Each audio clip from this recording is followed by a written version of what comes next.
Bab 921 Hari Kepulangan. Di pertandingan final hari ini, mereka akan berhadapan dengan pemenang tahun sebelumnya, Daniel Alatas, di panggung yang sama dan menghasilkan pemenang baru. Namun, semua orang juga tahu bahwa mereka bertiga hanya mampu memperebutkan peringkat kedua dan ketiga saja. Tidak ada yang bisa menggantikan posisi Dani sebagai pemenang. Dani telah berpartisipasi dalam kompetisi ahli bela diri sejak berusia 22 tahun. Dia pernah berpartisipasi sebanyak 3 kali dan menjadi pemenang selama 3 tahun berturut-turut. Kalau tidak memiliki kemampuan yang menakutkan, bagaimana mungkin dia bisa mempertahankan peringkatnya? Tuan Muda Hansen, Lana sudah tiba. Tiba-tiba si pengikut berkata kepada Hansen dengan pelan. Hansen segera menoleh ke arah pintu. Setelah melihat wajah Valentino dengan jelas, Hansen sedikit terkejut. Di dalam bayangannya, Valentino seharusnya datang dengan kondisi kantung mata yang hitam, rongga mata cekung dan terhuyung-huyung. Namun, kondisi kulit Valentino yang sekarang terlihat seperti kemarin, yaitu warna kulit kuning langsat normal. Selain itu, gaya berjalan Valentino juga sama sekali tidak lemas dan bahkan semakin stabil. Aneh, tadi malam kamu. Hansen menatap si pengikut dengan curiga. Pengikut itu buru-buru melambaikan tangannya sambil berkata, Tuan Muda Hansen, Tuan harus percaya padaku, aku benar-benar sudah menjalankannya dengan sangat sempurna. Hansen melirik Valentino lagi. Agar Valentino tidak curiga, dia buru-buru menoleh kembali. Wanau kelihatan sangat normal dan Erica di sampingnya juga tidak kelihatan aneh. Jangan-jangan obat itu tidak menimbulkan reaksi pada mereka. Tapi itu tidak mungkin. Semakin memikirkan hal itu, Hansen semakin merasa aneh. Dulu ketika dia memakan obat itu, dia bahkan mampu bermain banyak ronde dalam satu malam dan pada keesokan harinya, kedua kakinya terus gemetar saat dia berdiri. Namun, hal yang tidak dia ketahui adalah Valentino memang memiliki kantung mata hitam sekarang. Akan tetapi, karena ada perlindungan dari topeng tiruan, Hansen tentu saja tidak bisa menemukan apa-apa. Orang-orang keluarga Low mengikuti Valentino dari belakang. Mereka berjalan ke tempat duduk keluarga Low, lalu duduk dan menunggu pertandingan final dimulai. Hansen melirik Valentino lagi, kemudian memalingkan wajahnya. Dia hanya berlagak sombong, kita lihat saja bagaimana dia akan mati nanti. Gumam Hansen sambil menggertakkan gigi. Sementara pada saat ini, di sisi keluarga Low, Erica sedang menggosok lehernya sambil menoleh ke arah Valentino dan bertanya dengan suara rendah. Tadi malam, apakah kamu? Kita bicarakan hal ini setelah pertandingan selesai saja. Balas Valentino dengan nada santai. Erica tertegun sejenak, lalu menoleh wajahnya dengan curiga. Dia merasa semakin aneh ketika memikirkan kejadian itu. Dia seperti sudah gila tadi malam dan bahkan tidak ingat apa yang telah terjadi. Tak lama kemudian, Finza dan yang lainnya naik ke atas panggung. Finza yang hari ini sama seperti tahun lalu. Dia mengenakan pakaian yang sangat formal di hari pertandingan final. Setelah pemenang kompetisi ditentukan nanti, sebagai kepala keluarga master, Finza harus naik ke atas panggung untuk berpidato. Sama seperti tahun-tahun sebelumnya, Finza pasti juga tidak bisa menghindari kewajiban itu pada tahun ini. Tuan Finza, aku ucapkan selamat kepadamu terlebih dahulu. Sepertinya Dani masih akan menduduki posisi pemenang tahun ini, kata Pak Gustav sembari tertawa dan memberi hormat. Pak Polan juga berkata, benar, aku juga harus mengucapkan selamat kepada Tuan Finza lebih awal. Aduh, tahun ini Wanau dan Rajar juga sangat hebat, Dani belum tentu bisa menang, kata Finza sambil tertawa dan melambaikan tangannya. Meskipun kata-kata itu terdengar rendah hati, ekspresi Finza sama sekali tidak tampak rendah hati. Semua orang mengharapkan anak mereka unggul, begitu pula dengan Finza. Kalau Finza tidak percaya dengan Dani, mungkinkah dia mengenakan pakaian formal sebelum datang ke sini? Tuan Finza terlalu rendah hati. Di seluruh dunia bela diri di kota Vero, Dani adalah yang terunggul di antara para pemuda. Benar. Dia pasti adalah pemimpin generasi muda. Kata-kata Pak Gustav dan Polan bukanlah sanjungan, melainkan isi hati mereka yang sebenarnya. Kemampuan Dani sudah tidak perlu diragukan lagi. Sekarang mereka cukup menunggu kedatangan Dani. Kemudian pertandingan final kompetisi ahli bela diri tahun ini akan dimulai. Pada saat yang bersamaan, di gedung klub Famas kota Vero, Danu, Kasman, Riz, Deska dan yang lainnya mengadakan pertemuan sekali lagi. Mereka semua terus merokok tanpa henti dengan ekspresi murung. Hari ini adalah hari terakhir dari batas waktu 3 hari yang diberikan. Besok Angel akan dinikahi oleh Nick, tapi Valentino belum pulang sampai saat ini. Jackson telah menelpon mereka dan menceritakan situasi di kota Neo. Nick sedang merencanakan pernikahan. Besok dia akan menikahi Angel di bawah saksi seluruh masyarakat kota Neo. Mobil, hotel, pembawa acara, semuanya sedang dipersiapkan. Dan mematikan puntung rokok, lalu mendongak untuk bertanya kepada Kasman. Kak Kasman, apakah ada kabar dari Zaza? Kasman mengerutkan alisnya, lalu menggelengkan kepalanya dan berkata, tidak, aku juga tidak berani membalas pesan dari nomor itu. Jangan balas. Di pesan itu Zaza sudah memperingatkan kita untuk tidak membalas, itu berarti situasinya juga tidak baik. Agar tidak terungkap, kita tidak boleh menghubunginya, kita hanya bisa menunggu dia untuk menghubungi kita. Danu mengangguk. Kalau Nick tahu identitas Zaza, dia pasti akan langsung membunuh Zaza. Pak Hendrik sepertinya juga sedang mengalami masalah, aku tidak bisa menghubunginya selama beberapa hari ini. Danu menyalakan sebatang rokok lagi. Setelah dia mengatakan itu, semua orang terdiam lagi. 2 menit kemudian, Kasman berkata dengan semangat.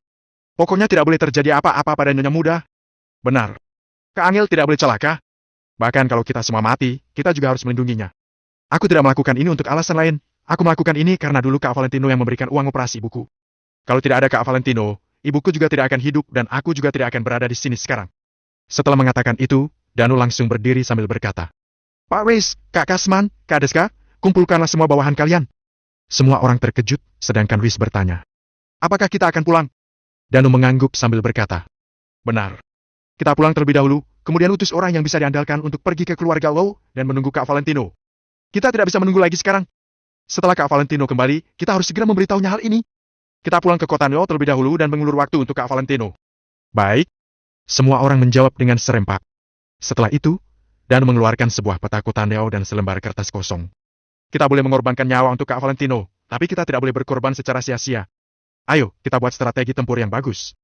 Kali ini, kita tidak boleh memberikan kesempatan sedikit pun kepada Nick. Begitu dia kabur ke rumah keluarga Wijaya, maka kita akan memberikannya serangan yang kuat. Danu berkata sambil membuka peta itu. Semua orang juga berdiri untuk meneliti peta itu bersama-sama dan mendiskusikan strategi tempur. Hari ini adalah hari kepulangan mereka. Bab 922 Master Dani. Saat Danu dan yang lainnya membuat rencana untuk kembali ke kota Neo, pertandingan final di Pulau Vero juga sedang berlangsung. Pulau Vero adalah tempat utama perlombaan. Semua orang berhimpitan di sana.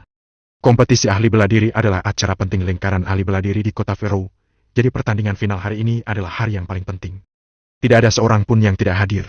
Bahkan ada ahli bela diri yang kemarin terluka, walaupun tidak bisa berjalan. Mereka tetap hadir dengan dipapa orang lain. Kenzo melangkah ke depan dengan perlahan, ekspresinya terlihat sangat serius. Hari ini adalah final pertandingan ahli bela diri kota Vero. Setelah mendengar itu, seluruh arena pertandingan langsung menjadi riuh. Bagi mereka, semua persiapan selama 2 tahun ini hanya untuk hari ini.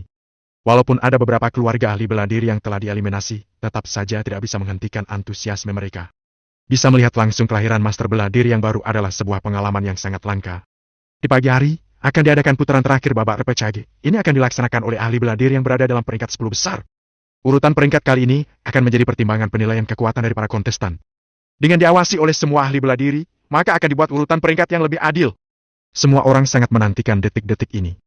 Walaupun urutan 3 besar sudah tidak ada hubungannya dengan mereka, selama bisa masuk ke urutan 10 besar, maka posisi mereka bisa meningkat kembali. Namun, Hansen sama sekali tidak berharap pada hal ini. Saat Valentino menghajarnya sebelumnya, pria itu sangat sadis. Sekarang sekujur tubuhnya masih terluka parah. Bahkan dia sama sekali tidak bisa mengikuti babak repechage. Dengan cepat, putaran terakhir babak repechage telah dimulai. Valentino menggunakan kesempatan ini untuk mengoleskan minyak urut lagi di lukanya untuk mempercepat penyembuhan lukanya. Walaupun tidak pulih sepenuhnya, setidaknya telah pulih setengah. Apa kamu baik-baik saja? Apa masih bisa mengikuti babak repechage? Tanya Erika dengan sedikit khawatir. Tidak apa-apa, asalkan tidak melukai tulang dan saraf. Ini hanya luka biasa, tidak masalah. Valentino menggeleng dengan acuh. Dia sama sekali tidak peduli sama dengan lukanya. Selama lukanya tidak sampai membuatnya kesulitan bergerak, hanya rasa sakit di tubuh, walaupun sedikit berpengaruh, Valentino masih bisa menahannya. Baiklah. Erika menatap wajah Valentino dari samping dengan tatapan yang dalam, kemudian mengangguk dan tidak mengatakan apapun lagi. Babak repechage dimulai dengan sangat cepat. Bahkan di saat masih pagi, urutan peringkat telah ditentukan. Valentino tidak terlalu memedulikan hal ini. Semua fokusnya hanya tertuju pada Roger dan Dani. Sedangkan untuk Tames dari keluarga Tanoto, Valentino tidak takut padanya, kekuatan Tames tidak lebih baik daripada Regi. Sedangkan saat ini Dani masih belum datang, jadi fokus Valentino sekarang sepenuhnya tertuju pada Roger. Sekarang Roger seperti sama sekali tidak memperhatikan babak repechage. Dia hanya duduk di tempatnya, bahkan juga mengenakan sebuah topi. Topinya juga diturunkan, dia terlihat tidak peduli sama sekali. Diam-diam Valentino mengamati trik serangan yang dilakukan Roger, tapi dia tidak menemukan celah apapun. Sepertinya pengetahuanku terlalu rendah, seni bela diri di negara Nagon ini sangat luas dan mendalam. Ada banyak hal yang belum pernah kulihat, gumam Valentino di dalam hatinya. Setelah babak repechage berakhir, Kenzo melangkah kembali ke atas panggung, lalu mengumumkan nama urutan peringkat 10 besar. Nama-nama ini tentu saja tidak termaksud 4 orang yang akan masuk ke final. Valentino melihat jam sejenak, sekarang sudah mendekati siang, sepertinya babak final akan dilaksanakan cukup lama.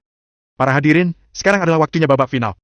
Saat Kenzo mengucapkan kalimat ini, nada bicaranya mengisyaratkan penantian.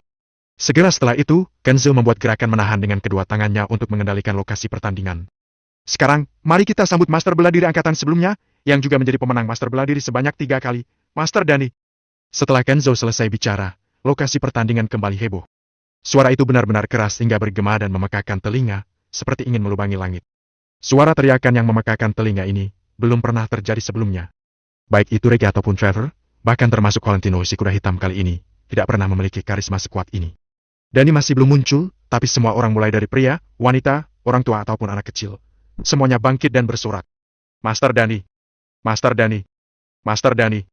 Master Danny! Master Danny! Suara teriakan itu terus terdengar, seperti ingin memecahkan gendang telinga orang. Banyak orang yang berteriak dengan begitu keras hingga leher mereka memerah dan tenggorokan mereka sakit. Dengan tatapan penantian orang-orang, seorang pria muda berbaju putih perlahan-lahan berjalan turun dari belakang panggung yang setinggi 5 meter. Seluruh pakaian pria muda itu berwarna putih. Dia terlihat begitu mewah dan berwajah tampan hingga membuat orang-orang terpesona. Di belakangnya, tergantung sebuah kantong kain indah yang berwarna hitam. Isinya pasti adalah senjatanya. Bisa dipanggil sebagai Master Danny oleh orang-orang dengan begitu hormat, menjelaskan bahwa keahliannya tidaklah biasa. Pakaian putihnya terlihat begitu kontras dengan tas hitam yang dibawa olehnya. Dia yang terlihat begitu tenang dan kuat, membuat orang tidak berani meremehkannya. Detik di saat Danny muncul, semua orang yang ada di lokasi langsung menggila, terutama para wanita yang terus-terusan menatapnya tanpa berkedip. Saat ini, Danny benar-benar terlihat seperti pangeran berkuda putih. Bentuk tubuhnya proporsional, wajahnya tampan, ditambah dengan kekuatan yang luar biasa hebat. Wanita manapun pasti tidak bisa menolak karisma Danny. Danny telah mengikuti 3 kali kompetisi ahli bela diri, juga 3 kali menempati posisi pemimpin master bela diri. Setiap kali, dia juga selalu mengenakan pakaian berwarna putih. Sudah melewati pertandingan yang tak terhitung pun, tetap saja tidak ada seorang pun yang bisa meninggalkan jejak kotor di bajunya. Elke juga menatap lurus ke arah Danny dan berbicara dengan nada yang menggebu-gebu. Baju putih sangat mudah kotor, tapi setiap kali setelah Danny selesai bertanding, di tubuhnya tidak terdapat kotoran sama sekali, tetap bersih seperti sebelumnya. Bukankah itu berarti setelah pertandingan sebanyak ini, bahkan tidak ada yang bisa menyentuh bajunya? Tanya Valentino sambil sedikit mengernyitkan alisnya. Elke menganggukkan kepalanya, lalu berujar. Benar. Bahkan Trevor, ahli bela diri yang sekuat itu pun tidak bisa menyentuh ujung baju Danny. Hanya berdasarkan satu hal ini, cukup untuk membuktikan betapa kuat dan mengerikannya kekuatan Danny. Saat ini, Danny telah tiba di atas panggung setinggi 5 meter. Sorakan semua orang masih terdengar dan tidak berhenti sama sekali. Dan mengangkat sedikit pandangannya, dia menyapukan tatapannya ke seluruh lokasi, membuat teriakan menjadi semakin keras. Setiap pergerakannya menjadi pusat perhatian, seperti bisa menggetarkan hati semua orang. Bahkan Roger juga mendongakkan kepalanya untuk menatap Danny. Danny berdiri di atas panggung setinggi 5 meter sambil menatap para penonton dengan tatapan seperti seorang dewa yang memandang rendah semua manusia. Namun, tidak ada seorang pun yang merasa tidak senang karena Danny memang pantas bersikap seperti itu. Danny adalah seorang legenda. Di lingkaran ahli bela diri Kota Vero, tidak, di seluruh Kota Vero, dia adalah anak muda yang terbaik dan nomor 1 di antara anak muda lainnya. Elke mengepalkan tangannya sambil bergumam. Kalau bukan karena sudah ada orang yang mengisi hatiku, kurasa aku juga akan menyukainya. Bab 923 Pertandingan Final. Valentino menatap Elke sejenak dengan terkejut, berdasarkan karakter Elke, sangat jarang baginya bisa mengatakan hal seperti ini. Tenang semuanya. Kenzo menenangkan semua orang, lalu meminta semuanya untuk tidak berteriak lagi. Namun, kali ini tidak ada satu orang pun yang menggubris Kenzo. Sebelumnya, selama Kenzo mengibaskan tangannya, semua orang akan langsung terdiam. Namun, setelah Danny muncul, tidak ada orang yang memedulikan Kenzo lagi. Bahkan di saat Kenzo menyuruh semua orang untuk diam, suara teriakan di lokasi tidak berkurang sedikit pun. Danny, kamu lihatlah ini. Wajah Kenzo memerah, dia menatap Danny dengan sedikit canggung. Danny menganggukkan kepalanya, lalu dia maju satu langkah dan menggerakkan satu tangannya. Sst. Hanya dengan gerakan ringan itu, dia seperti menekan tombol pause yang membuat suara semua orang menghilang seketika. Suara yang tadi begitu memekakan telinga, seketika menjadi hilang. Bahkan jika ada jarum yang terjatuh pun, mungkin bisa terdengar. Dia tarik, ketenaran dan kekuatan Danny terpancar detik ini juga. Danny adalah master bela diri yang diakui oleh lingkaran ahli bela diri. Bahkan Hansen dan orang-orang sombong lainnya langsung menundukkan kepala, tidak berani bertatapan dengan Danny. Terima kasih. Ucap Kenzo menyuarakan rasa terima kasihnya dengan tulus. Jika bukan karena Danny, dirinya benar-benar tidak bisa mengendalikan lokasi pertandingan ini. Danny mengangguk pelan, lalu berdiri di belakang Finza tanpa mengatakan apapun. Finza mengusap pelan janggutnya, lalu menunjukkan ekspresi bangga. Kepala keluarga dari keluarga yang lain juga menatap Finza dengan tatapan kagum. Bisa mendidik penerus sehebat ini, tentu saja meningkatkan harga diri Finza berkali-kali lipat. Kenzo menyapukan tatapannya pada semua orang, lalu berkata, "Sekarang untuk pembagian urutan final, akan dilakukan undian langsung seperti biasa." Selesai berucap, Kenzo melipat 4 lembar kartu yang ukuran dan motifnya sama persis di hadapan semua orang. Kemudian, dia menuliskan 4 nama ahli bela diri di atas kartu itu, lalu memasukkannya ke dalam sebuah kotak. Selanjutnya adalah undian untuk menentukan urutan. 2 nama yang muncul akan naik ke atas panggung untuk bertanding. Setelah 2 pertandingan untuk memperebutkan final, para pemenang akan masuk ke babak final, yang akan memenangkan posisi master bela diri dan juara kedua. Untuk kandidat yang gagal, dia akan bertanding sekali lagi untuk memperebutkan juara ketiga. Kenzo menjelaskan peraturan pertandingan dengan detail, kemudian meletakkan kotak tadi di hadapan Finza dan 2 orang lainnya. Di dalam nama yang terdaftar untuk final ada nama Dani, jadi untuk menghindari kecurigaan, Finza tidak berencana untuk mengambil undian. Kalau begitu silakan Pak Gustaf dan Pak Polan masing-masing memilih 1 kartu untuk menentukan daftar nama babak final. Ucap Kenzo. Pak Gustaf menganggukkan kepalanya, lalu mengulurkan tangannya ke dalam kotak tanpa ragu. Detik ini, tatapan ribuan orang yang ada di lokasi pertandingan fokus pada gerakan Pak Gustaf. Pak Gustaf menggerakkan tangannya yang di dalam kotak, kemudian mengambil selembar kartu. Pak Gustaf tidak melihatnya dan langsung menyerahkan pada Pak Polan yang ada di sampingnya. Kenzo dan belasan orang yang ada di belakang Hugo, semuanya bangkit berdiri di belakang Pak Polan. Mereka harus mengawasi seluruh proses ini untuk menjamin keadilan yang terbuka. Pak Polan tertegun sejenak begitu melihat nama yang ada di kartu, kemudian mengumumkan. Keluarga Lo, Wano Wijaya. Mendengar pengumuman ini, semua orang langsung menolehkan kepala ke arah Wano yang duduk di bawah panggung. Hanya Dani yang terlihat tidak peduli, dia berdiri di belakang Finza dengan tenang, bahkan tidak melirik Wano sama sekali. Astaga, bagaimana mungkin di babak pertama nama mereka sudah muncul? Tanya Kelvin dengan terkejut. Elka juga mengangkat alisnya sambil berucap. Benar, aku bahkan berpikir untuk membiarkan Wano beristirahat lebih lama. Tidak apa-apa, aku bisa bertahan. Valentino mengibaskan pelan tangannya, saat ini dia juga merasa sedikit tegang.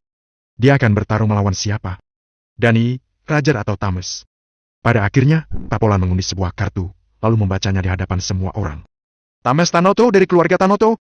Setelah suara Pak Polan terdengar, raut wajah Hansen langsung menjadi masam, ini bukanlah hasil yang diinginkannya. Dalam pemikirannya, seharusnya Valentino langsung bertemu dengan Dani atau Rajar, dibunuh langsung di tempat adalah hasil yang terbaik. Kalau Valentino bertarung dengan Tames, bisa dikatakan ada yang senang, ada juga yang merasa gelisah. Sedangkan semua anggota keluarga Low, seketika menghela napas lega. Syukurlah. Erika mengusap dadanya, kemudian berujar dengan raut serius. Wana, walaupun Tames lebih mudah untuk dilawan, kamu tetap tidak boleh meremehkannya. Di kompetisi ahli bela diri sebelumnya, dia berada di urutan kelima, kemudian setelah 2 tahun, kekuatannya meningkat pesat. Hal yang paling utama adalah kalau kamu dalam kondisi sehat seperti biasanya, pasti akan sangat mudah untuk melawan Tames. Tapi sekarang tubuhmu terluka, kekuatan bertandingmu pasti turun drastis. Baik, aku mengerti. Valentino menganggukkan kepalanya. Sekarang, silakan kedua ahli bela diri untuk naik ke atas panggung dan memulai putaran pertama babak final. Silakan kedua ahli bela diri untuk mempersiapkan diri. Ucap Kenzo sambil melangkah maju. Valentino dan Tames segera berdiri, lalu masuk ke dalam arena. Sedangkan Rajar menoleh menatap Dani sejenak, tatapannya sangat tenang, tapi syarat akan permusuhan yang kuat. Akan tetapi, Dani tidak melihatnya sama sekali. Seperti tidak menganggap Rajar ada di sana. Valentino dan Tames naik ke arena, lalu mereka berdiri dengan jarak 5 meter dari satu sama lain. Tames memicingkan matanya, tentu saja dia tahu seberapa kuat Valentino. Namun, dia tidak akan menyerah begitu saja. Dia bisa berjalan hingga ke tahap ini, tidak hanya bergantung pada keberuntungan. Tidak peduli seberapa kuat lawannya, Tames akan selalu maju dengan berani. Hal yang paling penting adalah Tames juga tahu bahwa ada luka di tubuh Valentino, jadi kemampuan Valentino bertarung akan menurun drastis. Jadi, untuk saat ini masih belum bisa dipastikan siapa yang akan mati. Kompetisi ahli bela diri babak final putaran pertama, dimulai dari sekarang. Kenzo memegang stick drum dan memukulnya dengan kuat. Dak! Suara yang sangat menggelegar itu terdengar dari atas panggung hingga ke seluruh lokasi pertandingan. Adrenalin semua orang mulai terpacu. Biog! Tames menendang dengan cepat dan mulai melancarkan serangan pada Valentino. Valentino bergerak maju 1 langkah, lalu mengayunkan lengannya untuk mengadang. Biog! Setelah terdengar suara yang keras, kedua orang itu kembali berpisah sejauh 5 meter. Trik ini hanya bisa dikatakan sebagai percobaan, siapapun tidak mengerahkan semua tenaga mereka. Walaupun aku tahu kamu terluka karena pertarungan, aku tetap tidak akan berbelas kasihan padamu. Tames memicingkan matanya, sekarang dia sedang menilai kekuatan Valentino dalam hati. Tidak perlu, kerahkan saja semua tenagamu. Kalau tidak, nanti kamu tidak akan punya kesempatan untuk menunjukkannya lagi. Kata Valentino dengan datar sambil menggelengkan kepalanya. Sombong sekali. Tames tersenyum dingin, lalu melangkah maju lagi dan melayangkan sebuah tinjuan ke arah Valentino. Tinjuan yang kuat ini sepertinya terdapat kekuatan yang begitu mengerikan. Bab 924 memangnya siapa kamu? Valentino memicingkan matanya, memutar tubuhnya, kemudian langsung mengarahkan telapak tangannya yang seperti terdapat aliran listrik. Biog! Kedua telapak tangan itu saling bertemu hingga membuat mereka berdua sekali lagi melangkah mundur. Valentino merasakan sisa gejala dari lukanya. Di saat tidak bergerak masih baik-baik saja, tapi saat ini dia bergerak dengan cukup gesit. Jadi seketika rasa sakit menjalar di tubuhnya. Walaupun obat gosok buatan keluarga Lo itu sangat bagus, Tetap saja itu bukan obat ajaib yang akan memulihkan Valentino seperti semula hanya dalam waktu semalam. Valentino menggertakkan gigi sambil menahan rasa sakit di tubuhnya dan mengernyitkan alisnya menatap Thomas. Tidak perlu buang-buang waktu, trikku ini akan langsung mengalahkanmu. Thomas juga diam-diam mengukur kekuatan Valentino. Setelah membuat keputusan, dia membuat sebuah gerakan dengan tangannya. Aku tahu, Thomas pasti akan menggunakan teknik unik milik keluarga Tanoto. Sepertinya iya. Teknik unik milik keluarga Tanoto adalah 7 tinjuan. Tinjuan itu saling berhubungan dan kekuatannya terus berlipat ganda. Setiap tinjuan itu sangat kuat. Di kompetisi ahli bela diri sebelumnya, Thomas menggunakan trik ini untuk masuk ke 5 besar. Bahkan saat itu dia baru mempelajari 3 tinjuan. Kalau kelak dia semakin berkembang, sepertinya akan semakin menakutkan. Sekarang Wano terluka, sepertinya dia tidak akan bisa menahan 3 tinjuan dari Thomas. Mendengar suara perdebatan di bawah panggung, Thomas menyeringai. 7 tinjuan adalah teknik unik milik keluarga Tanoto. Setiap tinjuannya harus dilatih sangat lama agar bisa dikuasai dan terhubung dengan tinjuan sebelumnya. 2 tahun yang lalu, Thomas memang hanya bisa melakukan teknik 3 tinjuan, tapi sekarang setelah 2 tahun, jika dia masih tidak berkembang, apa dia berani berdiri di sini? Thomas tersenyum dingin, lalu menegangkan tubuhnya. Seketika otot-otot di tubuh Thomas mencuat, seperti ada beberapa ekor ular yang sedang bergerak di dalam tubuhnya. Detik ini, aura Thomas seperti langsung meledak, mengeluarkan aura membunuh hingga ke seluruh lokasi pertandingan. Sebelum Valentino bereaksi, Thomas langsung melangkah maju dan melayangkan tinjuan dengan kekuatan yang berlipat ganda. Tinjuan pertama, tinjuan kedua, tinjuan ketiga. Sah! Kali ini Thomas langsung mengeluarkan 3 tinjuan dengan tenaga berlipat ganda sekaligus. Sungguh mengerikan. Tamatlah riwayat Wana. Hansen tampak lebih bersemangat, dia ingin melihat Valentino dihajar dengan kejam di atas arena. Namun, walaupun tubuh Valentino terluka, bukan berarti kecepatan dan kekuatannya menurun drastis. Selama bisa menahan rasa sakit itu, maka Valentino akan tetap memiliki kekuatan untuk bertanding dengan baik. Wush! Bilg! Bilg! Bilg! Terdengar 3 suara yang keras berturut-turut, Valentino menahan 3 tinjuan yang dilayangkan Thomas. Walaupun terlihat sedikit menyedihkan, Valentino tetap tidak membiarkan tinjuan Thomas mengenai tubuhnya, tentu saja juga untuk menghindari terluka.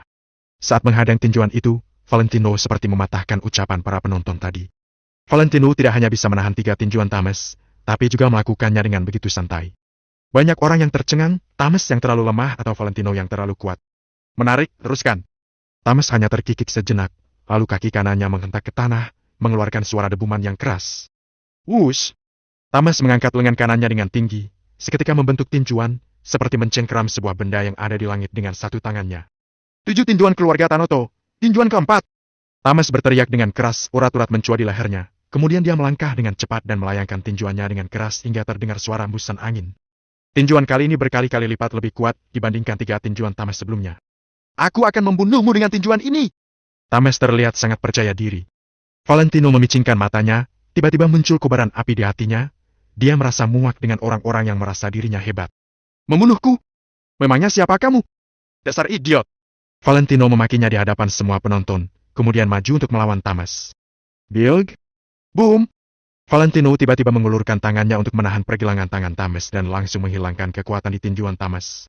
Sebelum Thomas bereaksi, Valentino sudah mencengkeram pergelangan tangan Thomas dengan teknik mengunci siku. Bilg! Wush! Bilg! Valentino mencengkeram pergelangan tangan Thomas, lalu mengerahkan kekuatan di pundaknya dan membanting tubuh Thomas. Bilg! Thomas yang beratnya mencapai 75 kg, seketika dibanting dengan kuat ke atas tanah oleh Valentino.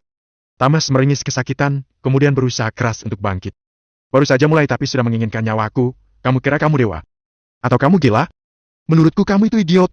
Valentino tersenyum dingin, lalu kembali bergerak maju. Detik ini, Valentino juga telah murka. Dia seketika melupakan rasa sakit yang ada di tubuhnya. Berani kamu menghinaku idiot? 7 tinjuan keluarga Tanoto, tinjuan kelima. Thomas berteriak dengan keras, wajahnya langsung memerah dan kakinya membuat kuda-kuda. Para penonton yang ada di bawah panggung memakik dengan terkejut. Ternyata Thomas sudah mempelajari teknik 7 tinjuan milik keluarga Tanoto hingga tinjuan kelima. 7 tinjuan totalnya ada 7. Semakin besar kekuatan setiap tinjuan, untuk melakukan tinjuan-tinjuan itu juga membutuhkan tenaga yang lebih besar. Thomas menggunakan tinjuan kelima, mungkin Wano tidak akan bisa menahannya lagi. Semua orang yang ada di bawah panggung mulai berdiskusi.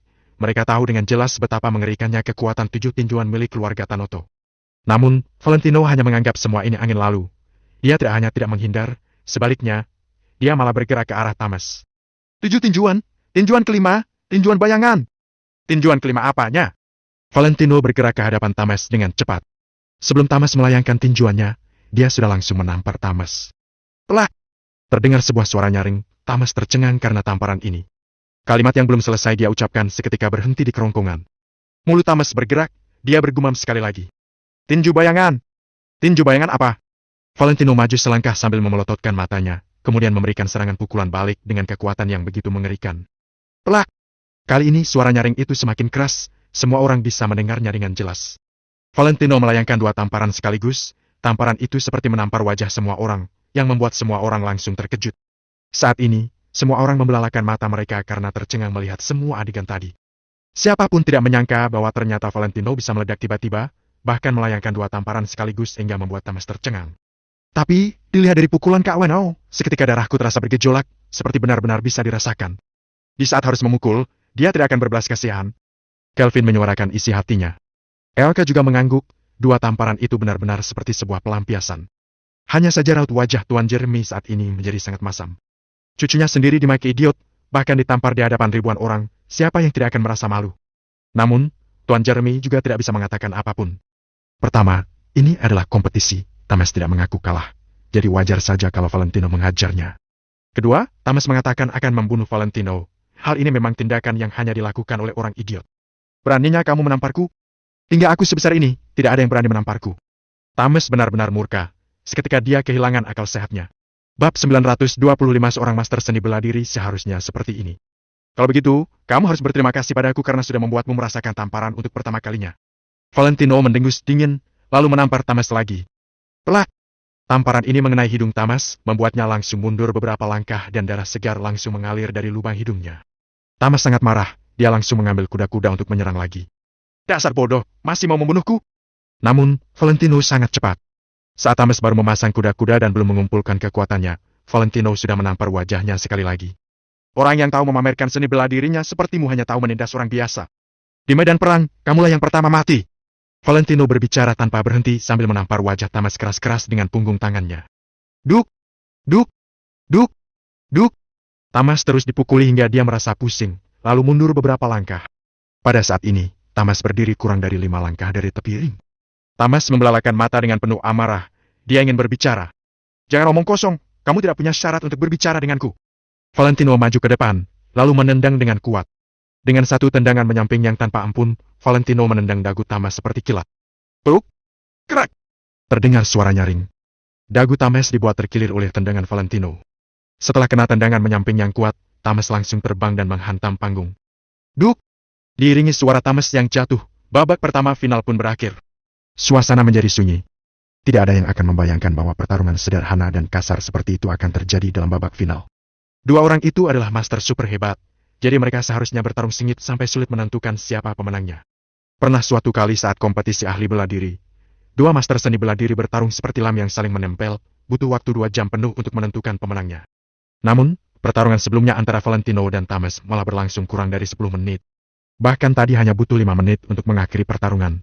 Banyak orang yang tidak bisa menerima hal ini. Serangannya cepat, gerakannya terampil, tidak mengalah sedikit pun. Seorang master seni bela diri seharusnya seperti ini. Vinza langsung memuji Valentino.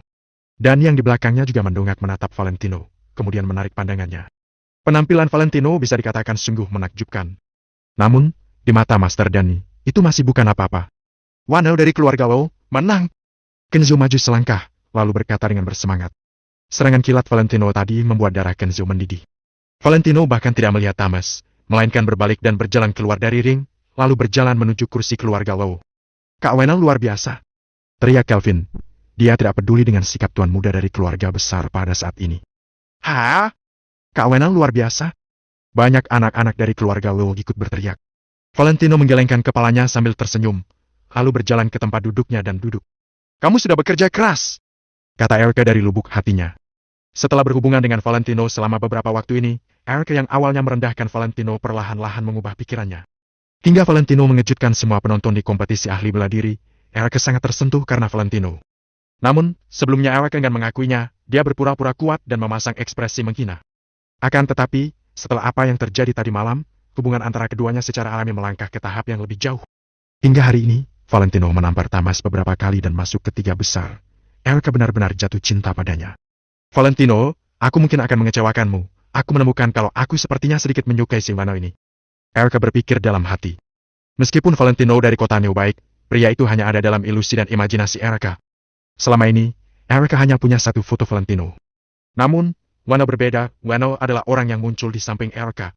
Sebodoh apapun Erika, hatinya juga akan sedikit memihak kepada Wano. Apakah luka di tubuhmu sudah sembuh? Apa masih sakit? Erika mengulurkan tangan kecilnya, lalu meraih lengan Valentino dengan lembut. Valentino melirik Erika dengan kaget. Apakah Erika mungkin mengatakan perkataan dengan nada selembut itu? Valentino menarik lengannya dengan pelan, lalu berkata, bolehlah, tadi bergerak sebentar seharusnya sudah mengurangi banyak penyumbatan darah. Apakah obat gosok keluarga kalian harus digunakan bersamaan dengan aktivitas tubuh untuk mengobati darah tersumbat? Kelvin segera berkata. Yang Kak Wanao katakan benar. Inilah yang membuat obat gosok keluarga kami istimewa. Kalau ingin pulih dengan cepat, maka kamu harus menanggung lebih banyak rasa sakit. Aku lihat tadi saat kamu bertarung dengan Tamas, meskipun kondisimu buruk, sebagian besar darah yang tersumbat pasti sudah hilang sekarang. Valentino mengangguk saat mendengarnya, tidak lanjut mengatakan apa-apa lagi. Selanjutnya adalah pertandingan yang sebenarnya. Roger dan Danny. Valentino sangat memuji dua orang ini. Valentino akan menonton pertarungan mereka berikutnya dengan hati-hati. Karena tidak peduli siapa menang, orang itu akan bertarung lagi dengan Valentino nanti. Wano, kamu sudah naik ke babak berikutnya. Cepat pulihkan kekuatan fisikmu selagi mereka bertarung. Kata Erika sambil berbalik melihat Valentino. Valentino mengangguk sambil menjawab. Iya, aku tahu, tenang saja. Selanjutnya, di babak kedua final, Danny Alatas dari keluarga Alatas akan berhadapan dengan Master Seni Bela Diri, Roger Mogen. Setelah Kenzo mengumumkan, Roger berdiri perlahan-lahan, lalu berjalan menuju ring. Mata semua orang pun terfokus pada Roger. Roger berjalan dengan santai sambil tersenyum usil, lalu berdiri dengan mantap di atas ring. Danny, kamu juga naiklah, kata Vinza dengan pelan. Danny mengangguk kecil, kemudian melangkah maju. Banyak orang tercengang, apa yang akan dilakukan Danny? Tangga menuju ring ada di belakang mereka. Danny berjalan ke tepi ring setinggi 5 meter dengan tenang, kemudian melompat ke dalam ring dalam satu lompatan. Wow! Master Danny ini mau apa? Wah, melompat ke ring setinggi 5 meter hampir sama seperti melompat ke lantai 3. Aku sudah berlatih bela diri selama bertahun-tahun dan paling tinggi hanya bisa melompat setinggi 3 meter agar tidak cedera. Master Danny ini sungguh hebat. Dan yang berpakaian putih, melompat dengan santai ke ring, kedua kakinya menyentuh lantai dan berdiri di tanah dengan sangat mantap. Sepertinya dia sangat santai, tidak terengah-engah dan tidak mengalami cedera sedikit pun. Tulang, ligamen dan otot kakinya sudah ditempa hingga sangat kuat. Yang paling penting adalah, dia juga memahami teknik menghilangkan kekuatan, dia dapat menyebarkan kekuatannya ke tempat lain. Dia benar-benar tidak mudah dihadapi. Valentino menyipitkan matanya sambil mengevaluasi tindakan Danny itu dengan suara pelan.